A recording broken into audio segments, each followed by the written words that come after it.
Tottenham's thrilling triumph over Burnley, a game that sparked debate and excitement. In a match that blended tactical brilliance with a touch of controversy, Tottenham Hotspur kicked off Thomas Frank's Premier League era with a resounding 3-0 victory over Burnley. Richarlison's brace, a bold midfield experiment, and a historic, yet arguably contentious, penalty for Burnley's goalkeeper made this game a talking point. But here's where it gets controversial. The new rule that saw a goalkeeper penalized for holding the balls at 8 seconds, was it a game-changer or a gimmick? Let's dive into the key moments that defined this clash. A fresh start for Frank, youth and strategy. Thomas Frank's first Premier League game in charge of Spurs saw a dramatic shift in tactics compared to his UEFA Super Cup defeat against PSG. Gone was the rigid system. In its place, a dynamic 4-2-3-1 formation with a youthful midfield trio of Lucas Bergvall, Archie Gray, and Pape Matar. Bergvall, typically a wingback, surged forward as the most advanced midfielder, pressing Burnley's defence and showcasing his dribbling flair.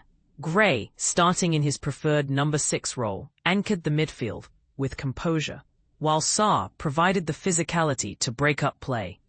This unorthodox combo worked like clockwork, proving that youth and adaptability can outshine experience. Spurs' right flank was a revelation. Mohamed Kudus and Pedro Porro combined seamlessly, with Kudus left-footed finishing and right-footed assists, making him a nightmare to defend. But here's the twist. The left side lacked creativity, as right-footed fullbacks, Jed Spence and Brennan Johnson, struggled to stretch the play. Will this imbalance haunt them later in the season? Only time will tell. Richarlison's redemption arc.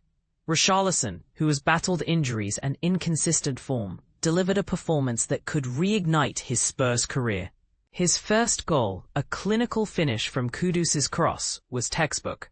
The second, though, a scissor-kick volley that drew gasps from the crowd and comparisons to his iconic 2022 World Cup goal. But here's where it gets personal.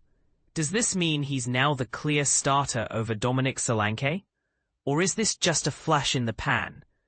The Brazilian's link-up play and ability to hold up play has made him a vital piece of Frank's puzzle, especially with the World Cup on the horizon. Gray versus Palhinha, a new chapter. Archie Gray's start over João Palhinha raised eyebrows, especially after Palhinha's stellar Super Cup display. But Gray proved his doubters wrong, with 39 out of 42 successful passes and a knack for starting counterattacks. While Palhinha's elite pressing and tackling remain unmatched, Gray's composure and learning curve suggest he's a long-term project. Will Frank continue to trust Gray in this role, or will Palhinha reclaim his spot? This midfield rivalry could shape Spurs' season. Dubravka's 8-second saga. Martin Dubravka became the first Premier League goalkeeper penalised under the new 8-second rule. In the 3rd minute, he held the ball for too long while searching for a free teammate, earning Spurs a corner. The rule, which sees referees counting down from 8 seconds, has already sparked backlash. Was it a necessary tweak to speed up the game, or an unnecessary gimmick? Fans in attendance had fun mocking Dubravka every time he touched the ball, with referees raising their hands to signal the countdown. And this is the part most people miss. The rule's long-term impact remains uncertain. Will it fade into obscurity like past innovations, or become a staple of the game? What's next for Spurs?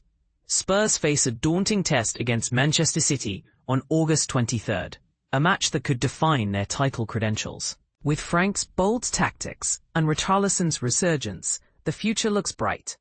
But can they maintain this momentum against Pet's juggernaut? We'll see. Your turn to weigh in.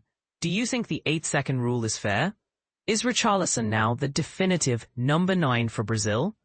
Share your thoughts in the comments. Let's spark a debate.